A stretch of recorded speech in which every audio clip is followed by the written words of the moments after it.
Breaking news now from New Jersey, where a luxury apartment complex is engulfed in flames tonight. The giant fire at Avalon at Edgewater Complex has been burning for hours. And this, by the way, is not the first time the buildings have been gutted by a massive fire. The video on the left-hand side of your screen is this evening's fire.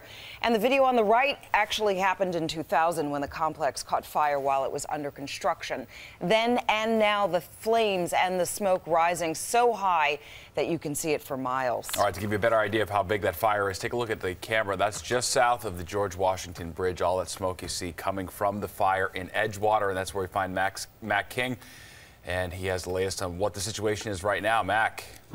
Yeah, Steve Derry, when we say complex, we're not just talking about one apartment building here. This is a private residential community with sort of sprawling arms of this giant building full of luxury apartments that people can rent. Tonight, those renters are describing their apartments as a member of one of two categories.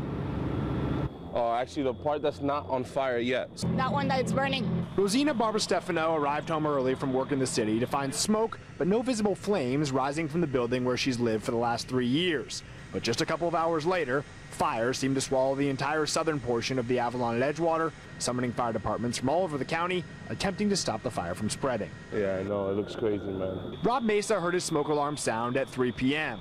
Then it stopped, and he forgot about it. I went outside to throw out the garbage, and I seen that there was like a whole bunch of rubble people. I got downstairs and I saw this big fire. And firefighters evacuated all residents of the Avalon at Edgewater, some with hastily packed suitcases, others with only the clothes they were wearing. it doesn't look like it's calming down. I don't know what to say. It's shock. That's it.